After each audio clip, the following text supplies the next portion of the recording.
Shalom, selamat pagi semuanya. Bersyukur berterima kasih pada Tuhan. Hari ini kita boleh bangun lagi dengan tubuh yang diberkati, dengan kekuatan kesehatan yang baru yang datang daripada Tuhan. Memasuki minggu yang baru lagi, dan pemeliharaan Tuhan yang sempurna dalam hidup kita, yang terus Tuhan nyatakan di sepanjang hari-hari hidup kita. Kita bersyukur buat darah Yesus yang menguduskan, yang melayakkan kita untuk kita boleh datang menghampiri tahta kasih karunia Tuhan, menaikkan pujian, syukur, penyembahan kita bagi Dia. Bapa, kami bersyukur, kami berterima kasih kepadamu buat pagi hari. Terima kasih buat penyertaan, buat pemeliharaanmu dalam hidup kami, di dalam setiap hari-hari hidup kami. Engkau yang selalu ada bersama dengan kami. Engkau yang tidak pernah meninggalkan dan membiarkan kami sendiri. Dan kami bersyukur darah-Mu yang menguduskan hidup kami. Darah-Mu yang melayakkan kami untuk masuk ke dalam ruang Maha Kudus, menikmati hadirat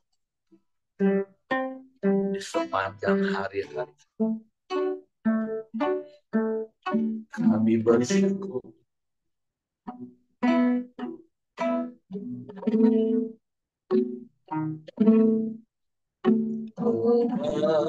masuk ruang Maha Kudus dengan tangan yang domba, masuk dengan hati tulus,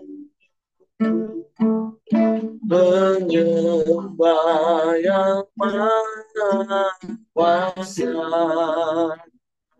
Masuk hadirat, masuk dengan darah masuk dengan hati tulus, menyembah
yang maha kuasa.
Namamu ansari,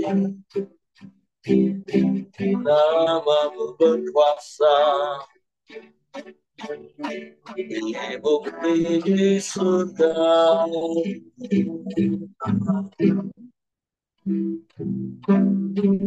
Semua lutut bertelur menyembah, semua lidah mengaku Yesus kau Tuhan.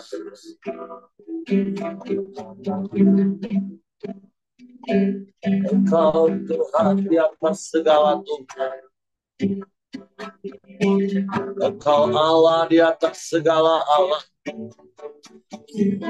Engkau Raja di atas segala Raja.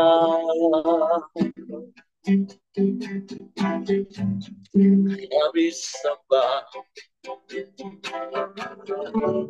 Kami puji, kami muliakan nama-Mu.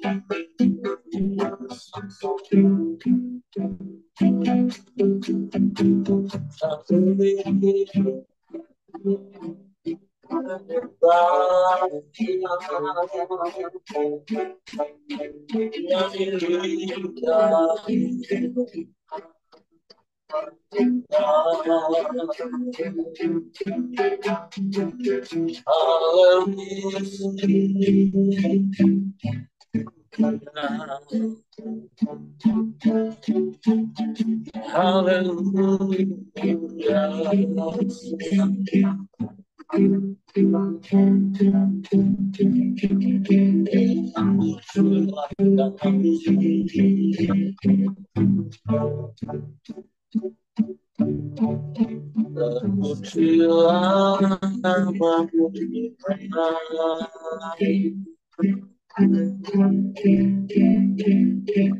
Engkau baik, sungguh baik, sangat baik.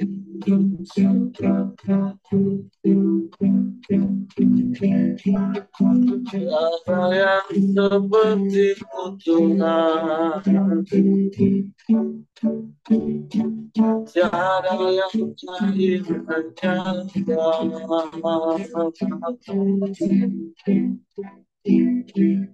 yang layak dipuji, layak disembah, layak ditinggikan, diagungkan.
Kami menyembah.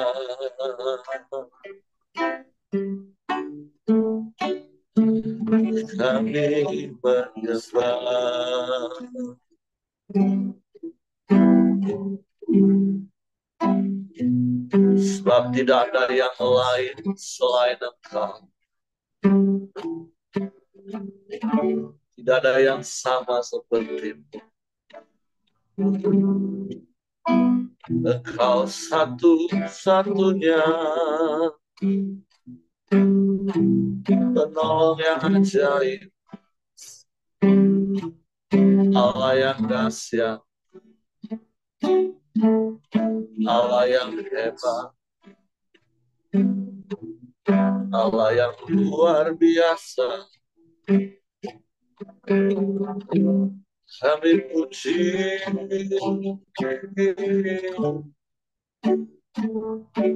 kami sembah.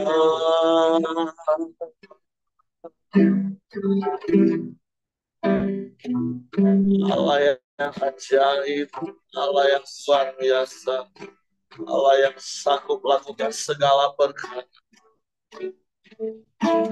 Tiada yang mustahil bagi-Mu Tuhan. Kau Allah yang mulia, Allah yang perkasa, Bapa yang kekal, Raja damai.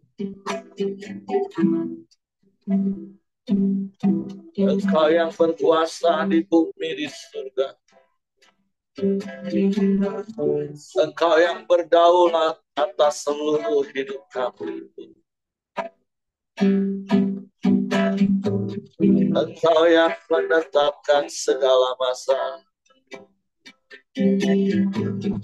Engkau yang mengatur segalanya. Sebab Kau Allah alam semesta. Engkau yang maha kuasa.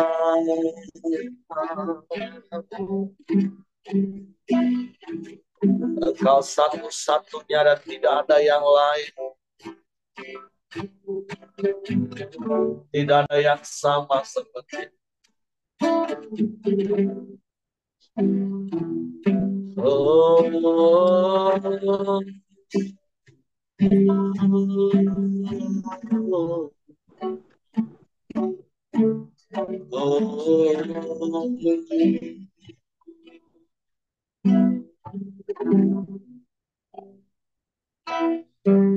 terpujilah namamu.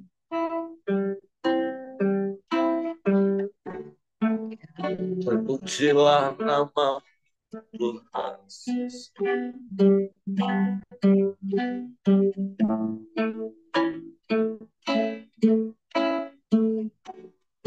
Haleluya.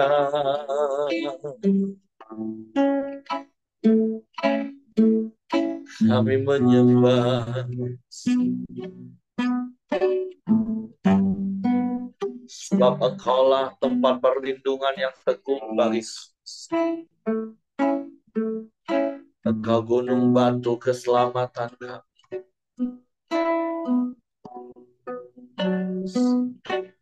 Engkau perisai yang teguh bagi kami Tuhan.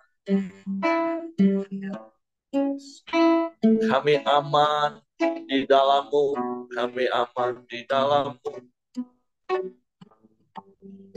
Sebab Engkaulah perlindungan yang teguh bagi kami.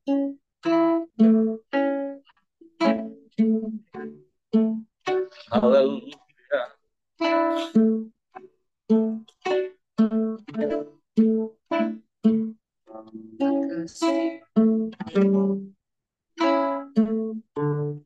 Engkaulah perisai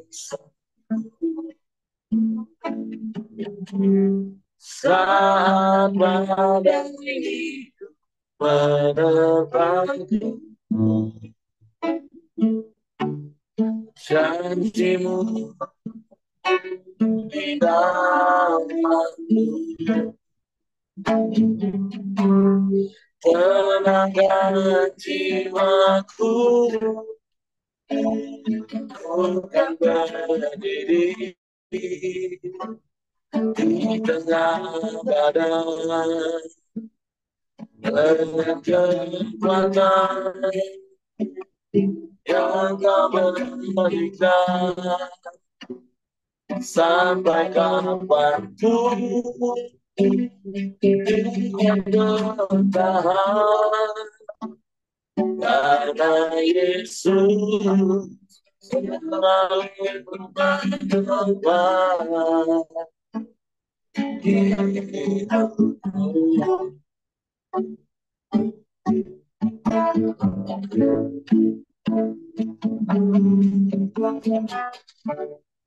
Engkaulah perisai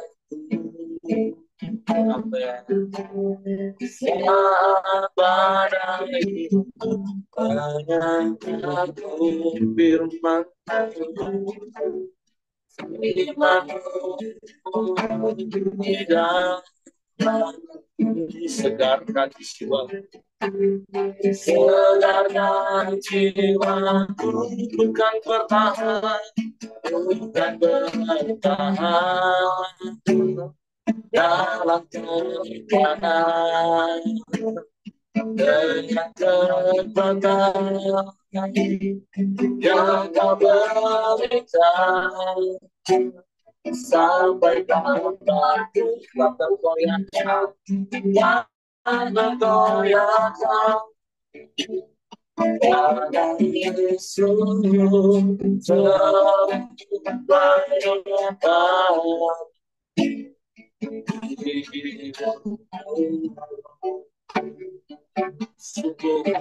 telah berdisai dalam Engkaulah beri Amin. Siapa dari menepati janji janji-Mu, tenangkan jiwaku, tenangkan jiwaku, bukan berdiri di tengah keadaan, dengan kekuatan yang kau berikan, sampai kapanpun hingga bertahan. Karena Yesus selalu bagi kebenaran, hingga bertahan dalam tekanan, dengan kekuatan yang kau berikan, sampai kapanpun tak tergoyahkan. Karena Yesus selalu bahkan karena Yesus selalu, karena Yesus, karena Yesus selalu baik tobat.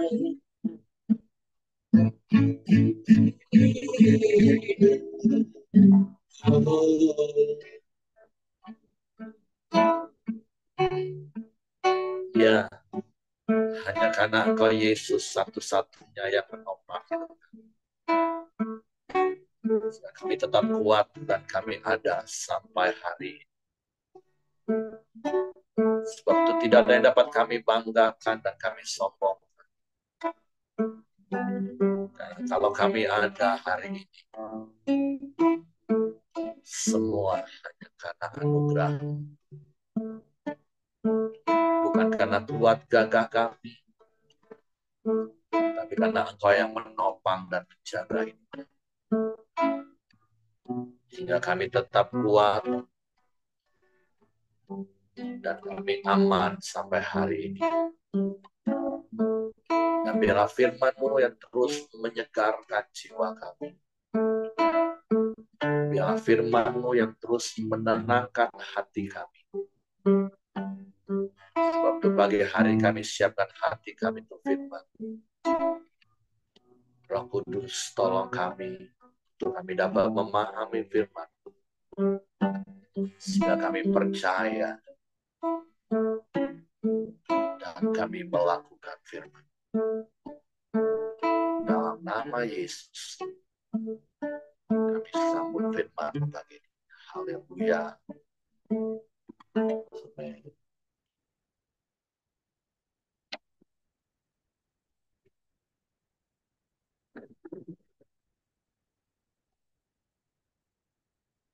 Oke, shalom semuanya. Bersyukur kita sudah memasuki minggu yang baru lagi. Hari-hari cepat berlalu, tapi saya percaya kasih setia Tuhan tidak pernah berlalu dalam hidup kita. Hari ini kita masuk di pasal yang ke-6.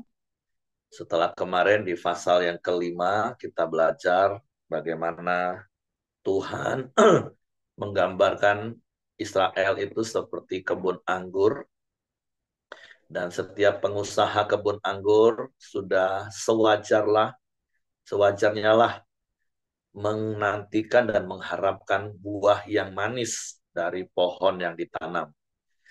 Tetapi dari pembacaan kemarin di saya 5, yang saya percaya Bapak Ibu juga baca di rumah, walaupun hari Minggu kita off orang Deo, ternyata kebun anggur yang sudah dirawat begitu rupa oleh Tuhan, tapi dia menghasilkan buah yang masam. Menghasilkan buah sih, tapi masam.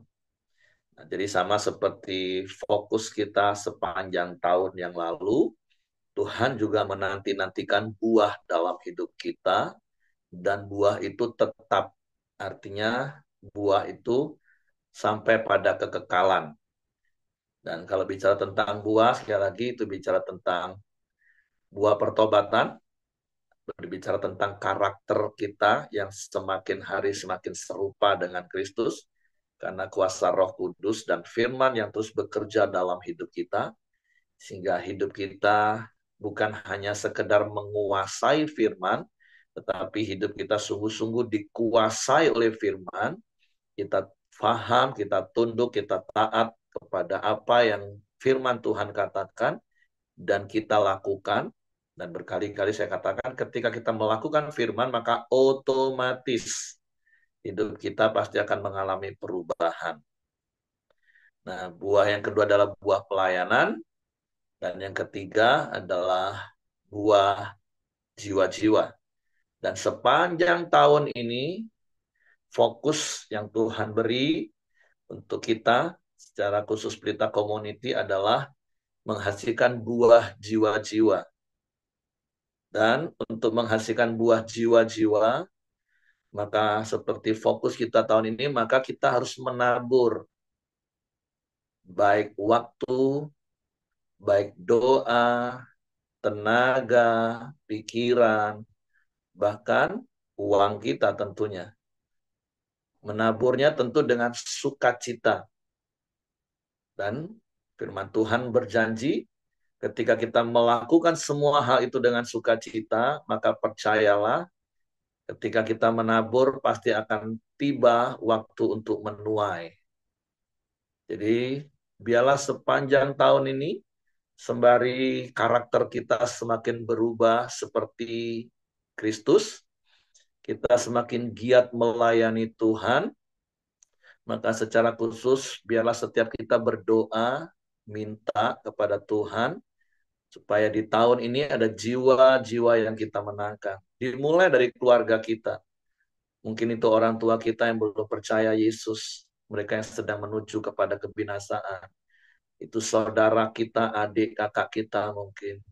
Anak-anak kita yang belum percaya Yesus, yang kita tahu hidupnya akan menuju kepada kebinasaan. Mari sepanjang tahun ini secara khusus fokus kita tabur waktu, tabur doa, tabur air mata, tabur tenaga kita. Enggak henti-hentinya setiap hari kita doakan. Atur waktu untuk kita sampaikan kabar baik, dan berkali-kali saya katakan, sampaikan kabar baik dengan cara yang baik. Jangan menyampaikan kabar baik dengan cara yang buruk. Dan itu bisa dimulai dengan apa? Sekali lagi, dengan buah karakter kita. Ketika mereka melihat perubahan hidup kita yang menjadi semakin baik, biarlah itu menjadi kesaksian yang hidup, menjadi daya tarik bagi mereka untuk mereka juga mengenal Tuhan.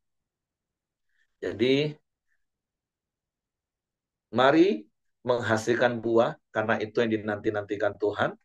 Dan kalau hari ini kita masuk di dalam pasal ke-6, ini bicara tentang panggilan Tuhan atas hidup Yesaya. Dan yang saya percaya juga, setiap kita adalah orang-orang yang sudah dipanggil oleh Tuhan. Dan tentunya mari menjadi orang-orang yang berespon. Karena di dalam ayat-ayat yang kita baca, ada banyak kali ayat ini diplesetkan. Ini aku, utuslah dia. Tapi mari kita mau bertanggung jawab, Tuhan ini aku, ya utuslah aku. Supaya hidupku menghasilkan buah jiwa-jiwa. Mari kita baca dari Yesaya pasal 6. Dalam tahun matinya Raja Uzia, aku melihat Tuhan duduk di atas tahta yang tinggi dan menjulang, dan ujung jubahnya memenuhi bait suci. Para serafim berdiri di sebelah atasnya, masing-masing mempunyai 6 sayap.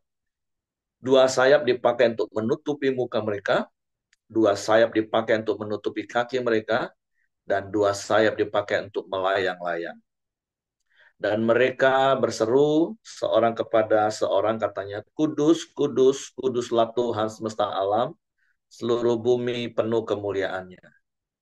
Maka bergoyanglah alas ambang pintu disebabkan suara orang yang berseru itu, dan rumah itu pun penuhlah dengan asap. Lalu kataku, celakalah aku binasa, sebab aku ini seorang yang najis bibir, dan aku tinggal di tengah-tengah bangsa yang najis bibir. Namun mataku telah melihat Sang Raja, yakni Tuhan semesta alam. Tetapi seorang daripada serafim itu terbang mendapatkan aku. Di tangannya ada bara yang diambilnya dengan sepit dari atas mezbah. Ia menyentuhkannya kepada mulutku serta berkata, lihat, ini telah menyentuh bibirmu, maka kesalahanmu telah dihapus dan dosamu telah diampuni. Lalu aku mendengar suara Tuhan berkata, siapakah yang akan kuutus dan siapakah yang mau pergi untuk aku? Maka sahutku, ini aku, utuslah aku. Kemudian firman-Nya, pergilah dan katakanlah kepada bangsa ini, dengarlah sungguh-sungguh, tetapi mengerti jangan. Lihatlah sungguh-sungguh, tetapi menanggap jangan. Buatlah hati bangsa ini keras, dan buatlah telinganya berat mendengar, dan buatlah matanya melekat tertutup, supaya jangan mereka melihat dengan matanya dan mendengar dengan telinganya, dan mengerti dengan hatinya, lalu berbalik dan menjadi sembuh. Kemudian aku bertanya, sampai berapa lama ya Tuhan? Lalu jawabnya, sampai kota-kota telah lengang sunyi sepi, tidak ada lagi yang mendiami, dan di rumah-rumah tidak ada lagi manusia, dan tanah menjadi sunyi dan sepi. Tuhan akan menyingkirkan manusia jauh-jauh sehingga hampir seluruh negeri menjadi kosong. Dan jika di situ masih tinggal 1/10 dari mereka, mereka harus sekali lagi ditimpa kebinasaan, namun keadaannya akan seperti pohon beringin dan pohon jawi-jawi, yang tunggulnya tinggal berdiri pada waktu ditebang, dan dari tunggul itulah akan keluar tunas yang kudus. Nah, jadi melalui pembacaan perikop kita pagi hari ini, kita mau belajar bagaimana seperti apa yang dialami oleh Yesaya ketika hidupnya dikuduskan dari setiap dosanya, setiap kesalahannya dihapuskan, maka ketika ada panggilan Tuhan atas hidupnya, maka Yesaya dengan cepat berespon untuk berkata, ini aku, utuslah aku. Nah, bukankah kita juga adalah orang-orang yang sudah dikuduskan? Kita adalah orang-orang yang sudah dibenarkan. Bukan oleh karena hebat kuat gagah kita, bukan karena kebaikan kita, tapi semata-mata kasih karunia Tuhan dalam hidup kita. Jadi, mari setiap kita, sekali lagi saya mengingatkan, firman Tuhan mengingatkan kita, untuk kita meresponi panggilan Tuhan, dan kita siap diutus. Seperti apa yang kemarin Pak Ahyang sudah sampaikan, pekerjaan itu adalah ibadah kita. Persembahan itu adalah ibadah kita. Itu bahasa yang sama. Jadi mari kita periksa hidup kita. Apakah orientasi hidup kita hanya pada hal-hal yang duniawi? Sekali lagi, bekerja itu harus. Tapi mari menghasilkan buah.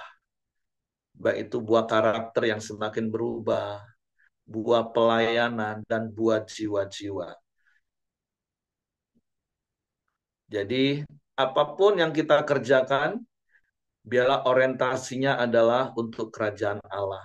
bukan lagi untukku dan untukku, bukan lagi hanya sekedar memuaskan keinginan daging kita, keinginan mata kita, keangkuhan hidup, kata 1 Yohanes, karena semua itu akan binasa. Seperti yang saya pernah katakan, kitab Wahyu mengingatkan bahwa waktunya sudah singkat dan iblis saja tahu waktunya sudah singkat sehingga dia turun dengan geramnya yang dahsyat uh, supaya sekiranya mungkin Matius pasal 24 ayat 20 katakan orang-orang pilihan pun diseret. Nah, bayangin orang-orang pilihan aja bisa diseret, apalagi memang orang yang tidak mengenal Tuhan.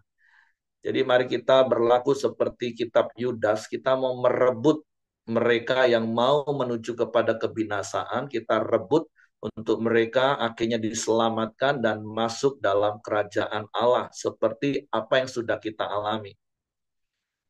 Nah, makanya kalau beberapa hari yang lalu saya kirim satu video yang kemarin juga mungkin ditayangkan oleh Pak Ahyong dari video-video yang memang sedang banyak beredar, tapi video yang kemarin yang saya sampaikan di beberapa grup Komsel saja di Beraya 1, itu saya lebih fokus kepada penginjilannya. Bukan kita mensyukuri, karena kalau memang sepintas dari judul itu kan seakan-akan, bahkan di salah satu grup eh, kami diskusi, wah itu salah nggak Pak? Masa Tuhan sadis kayak begitu? Saya bilang, sudut pandangnya yang harus benar. Kan memang ada narasi karena mereka mengolok-olok Tuhan di sebuah acara, sehingga kemudian 2 hari kemudian Los Angeles bahkan Hollywood habis dibakar. Sehingga mereka ngomong, ada yang ngomong, wah kalau memang seperti itu Tuhan sadis. Oh maaf, salah. Cara pandang kita agak berbeda, tapi saya harus luruskan dulu. Kalau seandainya yang dimatikan itu manusianya, ya saya setuju, itu berarti Tuhan bengis, Tuhan sadis. Ini kan yang dibinasakan itu memang barang-barang yang akan binasa. Rumah, mewah, mobil, harta benda. Tapi manusianya kan diselamatkan. Bahkan korban jiwa sih nggak terlalu banyak. Walaupun tetap ada. Tapi kalau kita melihat begitu dahsyatnya kebakaran itu dengan korban jiwa yang sangat-sangat minim. Terakhir saya lihat cuma 5 kalau nggak salah ya. Padahal ratusan ribu kan orang. Tapi itu sebenarnya sebuah kesempatan. Makanya di video yang saya kirim, kalau Bapak Ibu perhatikan, itu justru menjadi sebuah kesempatan untuk mengingatkan manusia yang sudah begitu asyik dengan dosa, yang seperti berkali-kali saya katakan, kalau orang bebal ya udahlah jelas, mereka nggak peduli tentang Tuhan. Tapi ada banyak orang yang masih menamakan dirinya Kristen, tapi berlaku lebih bebal dari orang bebal. Waktu keadaan baik-baik, mereka nggak peduli tentang Tuhan, bahkan bisa mencemooh, melecehkan.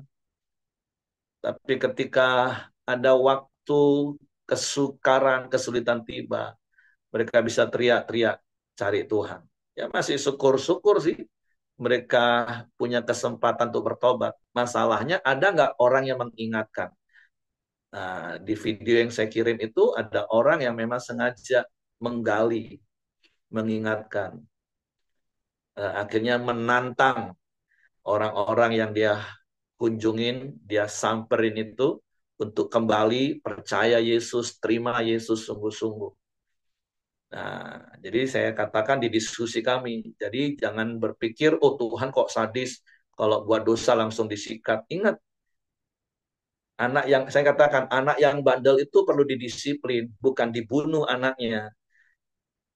Kadang kita orang tua harus disiplin dengan tegas. Saya bilang beda marah dan tegur. Berkali-kali saya katakan marah dan tegur itu 2 hal yang berbeda.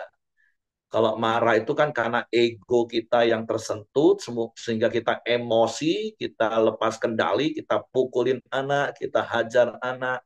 Bahkan seperti Amsal katakan, kita harus mendisiplin, tapi jangan menginginkan kematiannya.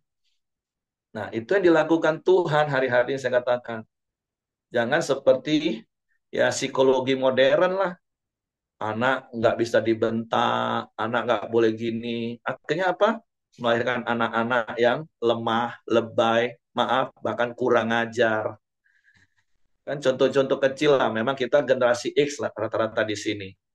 Kalau dulu kita didisiplin oleh guru di sekolah, mana berani kita pulang ke rumah lapor sama orang tua. Begitu lapor pulang ke rumah orang tua, bukannya dibela malah kena tambahan bonus. Anak sekarang, orang tua sekarang yang salah kaprah, anaknya didisiplin di sekolah, lapor polisi, KDRT, mencak-mencak, ngelabrak. Wah, akhirnya melahirkan generasi-generasi yang model sekarang ini. Ya, ini pro dan kontra sih. Wah, saya katakan kalau diperbandingkan, makanya dulu generasi dulu sebelumnya memang salah. Keras, sadis karena marah, emosi, gebukin. Sehingga anaknya kepahitan. Tapi saya ngomong gini, beberapa waktu yang lalu dengan staf. Kalau disuruh pilih, saya akan mungkin milih. Bukan berarti saya mau membela diri, membenarkan masa lalu saya. Saya dulu juga jadi ayah yang salah, yang keras, minta ampun sampai anak saya kepahitan. Tapi saya katakan syukurlah ada pelajaran pemulihan hati Bapak, ada pengajaran Father Heart, eh, Sonship, sehingga hubungan bisa dipulihkan. Tapi anak-anak saya terbentuk jadi pribadi yang mempunyai daya juang yang kuat, nggak lemah ngadepin tantangan hidup dalam pekerjaan. Walaupun sekali lagi itu kan nggak tepat ya. Kalau dapat kasih karunia ikut SPK, kalau tepat dapat kasih karunia ikut Kempria, syukur-syukur kan. Nah, makanya Edko katakan keseimbangan itu kunci kehidupan.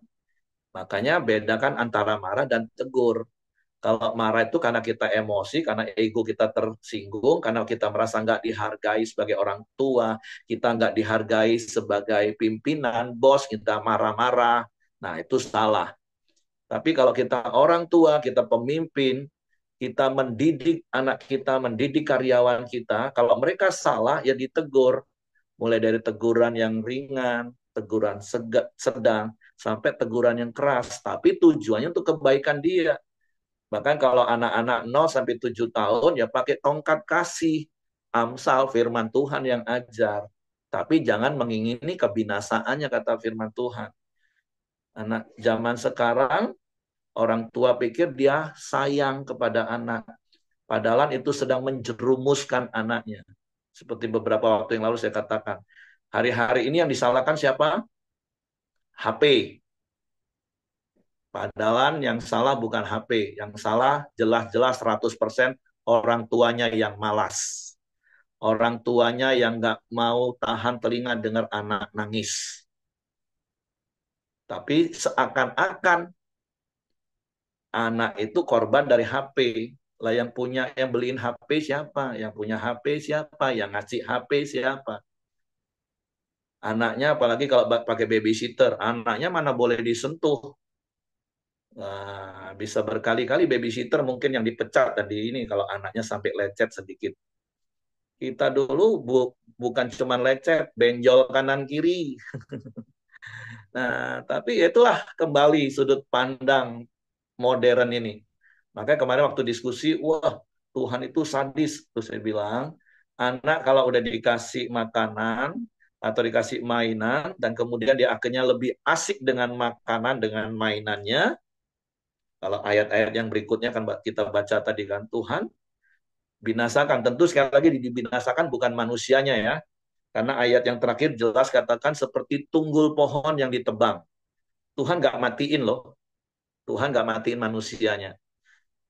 Jadi gambarnya saya katakan kadang orang itu kalau udah dikasih mainan, dikasih makanan, lebih asik dengan mainan dan makanannya lupa sama yang ngasih. Nah, kadang kita harus ambil mainan itu. Udah dikasih HP, lebih asik main HP, nggak peduli lagi orang tua ngomong. Nah, ambil HP-nya supaya dia ingat ya. Ya sama kalau saya kasih contoh ilustrasi kayak gini. Kapan manusia itu ingat Tuhan?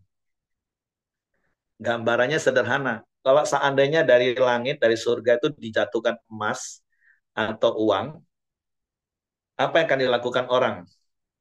Semua akan menunduk dan mungut, nggak peduli dari mana uang itu. Yang penting aku kumpulin terus. Tapi coba satu aja dilempar kerikil yang kecil, gitu, tutup kepalanya, apa yang akan terjadi? Langsung noleh ke atas. Siapa tuh? Nah, gambaran manusia model kayak begitu. Kalau lagi diberkati dengan kelimpahan, lupa kadang sama Tuhan yang ngasih. Sibuk aja cari uangnya, pungut emasnya. Nah, sesekali bolehlah dikasih kerikil. Ketuk. Wah, baru langsung noleh ke atas. Mau marah lagi sama Tuhan. Nah, itu model manusia yang ikut Tuhan. Nah, apalagi manusia yang nggak ikut Tuhan yang menuju kebinasaan. Jadi mari hari ini Bapak Ibu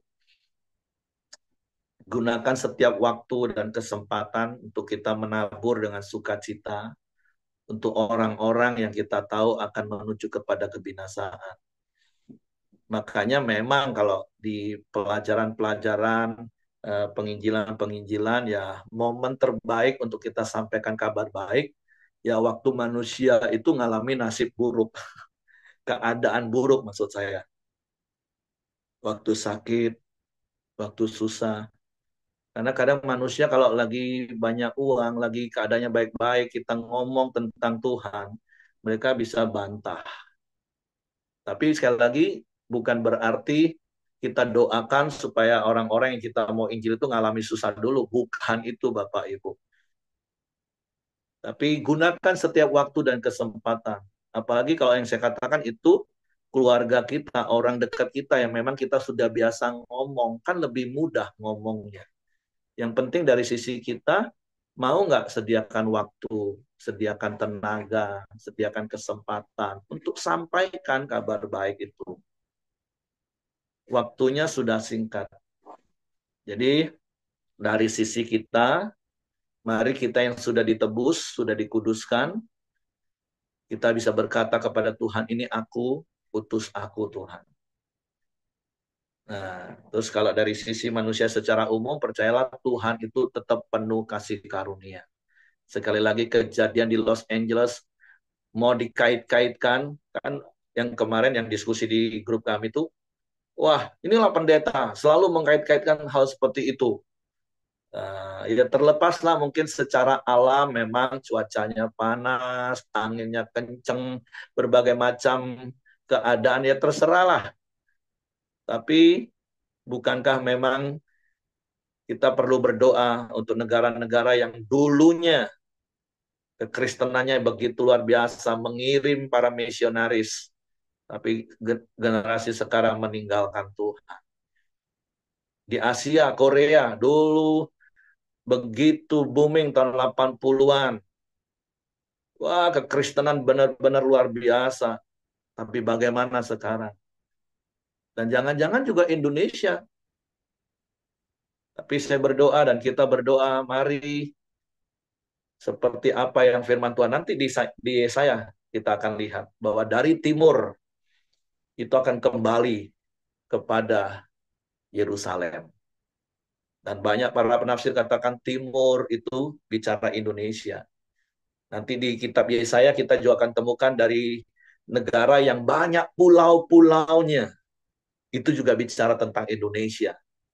Jadi mari, dan tidak kebetulan Indonesia juga adalah satu negara dengan populasi agama tertentu yang begitu besar, terbesar bahkan di dunia.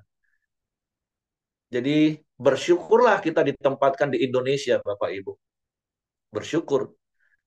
Artinya kita akan ada di sebuah kegerakannya Tuhan. Tapi tinggal waktunya kita mau nggak berkata Tuhan ini aku utuslah aku. Atau kita tetap asik aja dengan hidup kita sendiri, asik aja dengan cari uang kita sendiri untuk memuaskan keinginan daging, keinginan mata, keangkuhan hidup. Mari, itu yang perlu kita selidiki di hidup kita, di hati kita. Sekali lagi bukan berarti terus Bapak Ibu berhenti dari semua pekerjaan Bapak Ibu, enggak. Karena apapun yang kita lakukan, yang penting tuh orientasinya, apakah masih untuk kerajaan Allah. Itu yang penting Bapak Ibu. Di porsi kita masing-masing, yang full time, yang full heart, yang pengusaha, yang karyawan, dimanapun posisi kita hari ini. Mari kita berespon seperti saya berespon. Ini aku Tuhan, utus aku. Di ladang bisnisku, di ladang sekolahku, di ladang pekerjaanku, di ladang manapun Tuhan utus aku. Karena ladang misi itu sampai ke ujung bumi. Dan berkali-kali saya katakan di mana itu ujung bumi. Di mana kita berdiri itu ujung bumi, Bapak. Jadi mari melalui pasal 5 dan pasal 6 bertalian dengan fokus kita tahun ini dan tahun lalu. Saya berdoa supaya hidup kita benar-benar menghasilkan buah. Dan buah itu menyukakan hati Tuhan. Oke, Tuhan memberkati. Saya serahkan kepada Hengki. Silakan kalau ada yang mau tambahkan.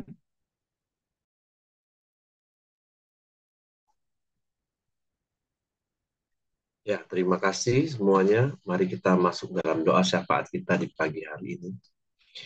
Bapak yang baik, kami bersyukur dan terima kasih ya Tuhan buat pagi hari yang indah ini setiap kami bisa hadir. Setiap kami bisa datang kepada Engkau dan juga mendengarkan kebenaran firman-Mu ya Bapa. Terima kasih buat pagi hari ini ya Tuhan, di mana firman-Mu mengatakan ada yang melihat dan ada yang mendengar, tapi mereka tidak melihat dan tidak mengerti. Tapi kami percaya ya Tuhan, segala kemurahan-Mu, segala kebaikan dan anugerah-Mu, dan juga pengorbanan Tuhan di atas kayu salib, darah Kristus yang telah membantu kami, menolong kami, supaya kami bisa melihat dan mengerti rencana Tuhan di dalam hidup setiap kami ya Bapak. Kami juga mau Tuhan menjadi umat-Mu ya Tuhan, yang Tuhan pakai, Tuhan utus untuk banyak menjangkau jiwa-jiwa lain, untuk membawa orang-orang kepada Engkau ya Tuhan. Mengabarkan kabar baik, kabar besar kepada seluruh dunia ini ya Bapak. Terima kasih buat pagi hari yang indah ini. Kami bersyukur buat kebenaran firman-Mu. Dan juga Tuhan berkati Pak Heri. Tuhan pakai Pak Heri lebih lagi ya Bapak. Dan juga Tuhan berikan kesehatan, kekuatan daripada Engkau ya Tuhan. Dan juga istri dan juga anak-anaknya Tuhan berkati dimanapun mereka berada. Dan juga setiap kami ya Tuhan. Baik suami, baik istri, anak-anak, menantu, dan cucu kami juga Tuhan berkati semua ya Bapak. Biarlah Tuhan terus ada di tengah-tengah keluarga kami yang menuntun setiap langkah-langkah hidup kami ya Bapak. Dan juga Tuhan terus berkati usaha dan pekerjaan kami. Apapun yang kami lakukan, Tuhan berhasil ya Bapak. Terima kasih ya Tuhan, kami sangat bersyukur kepadamu. Dan juga kami berdoa buat kota California ya Tuhan. Biarlah Tuhan juga berkati kota ini, Tuhan memberikan uh, kenyamanan dan udara yang terbaik atas kota ini ya Tuhan. Biarlah penduduk ini boleh terus membangun kota ini kembali ya Tuhan. Dan juga sungguh-sungguh percaya, sungguh-sungguh mengenal Engkau, sungguh-sungguh berbalik dari hati yang keras kepada Engkau ya Tuhan. Tuhan berkati kota California ya Tuhan, Los Angeles ini ya Bapa. Biarlah kota ini juga dipenuhi damai sejahtera-Mu, sukacita-Mu yang melimpah-limpah. Terima kasih Bapak yang baik. Kami juga terus berdoa buat bangsa dan negara kami Indonesia Tuhan. Tuhan terus berkati bangsa kami, terus memberikan keamanan yang terbaik atas bangsa ini ya Tuhan. Memberikan damai-Mu, sukacita-Mu atas bangsa ini. Memberikan keamanan yang terbaik atas bangsa ini ya Tuhan. Biarlah bangsa ini dipenuhi kesuburan, berlimpah-limpah setiap hasil buminya ya Tuhan. Terima kasih Tuhan, berkati juga pemerintahan kami yang ada, presiden kami, wakil menteri, dan juga gubernur, wali kota, bupati ya Tuhan. Tuhan berkati pemimpin-pemimpin di bangsa ini, bahkan di daerah setiap di mana kami tinggal ya Tuhan. Terima kasih Tuhan, kami serahkan bangsa kami, Indonesia, ke tangan kuasa-Mu. Mari kita masuk dalam doa Bapa kami. Bapa kami yang di surga, dikuduskanlah namamu, datanglah kerajaan-Mu, jadilah kehendak-Mu di bumi seperti di surga. Berikanlah kami pada hari ini makan kami yang secukupnya. Dan ampuni kami akan kesalahan kami, seperti kami juga mengampuni orang yang bersalah kepada kami. Dan janganlah membawa kami ke dalam pencobaan, tapi lepaskanlah kami daripada yang jahat. Karena Engkau yang punya kerajaan dan kuasa dan kemuliaan sampai selama-lamanya. Amin. Pak Heri silakan. Bapak, kami bersyukur buat hari baru penuh berkat yang Kau jadikan bagi kami. Kami bersyukur buat pengudusan yang terus Kau kerjakan oleh kuasa darah-Mu dalam hidup kami. Dan biarlah setiap kami berkata, ini aku, utuslah aku, dimanapun sepanjang hari yang kami melangkah, sungguh biarlah hidup kami jadi kesaksian bagi orang-orang yang datang, yang bertemu dengan kami, dan biarlah melalui hidup kami, mereka melihat Engkau nyata, bahkan mereka mengalami perjumpaan dengan Engkau. Sebab itu Tuhan, biarlah di dalam seluruh aktivitas kami, dimanapun kami ada hari ini, Tuhan sertai dan Tuhan berkati. Tutup bungkus kami dengan kuasa darah Yesus, malaikat menjaga tempat tinggal kami, menyertai keluar masuk kami sepanjang hari ini. Terpujilah namamu, biarlah kasih karunia Bapa, damai sejahtera dari Yesus Kristus, serta pimpinan persekutuan Allah Roh Kudus menyertai kita sekalian. Mulai hari ini sampai Maranatha, dia Yesus datang kali yang kedua. Di dalam berkat nama Tuhan Yesus Kristus. Haleluya. Amin. Semangat pagi, selamat beraktivitas. Tuhan memberkati.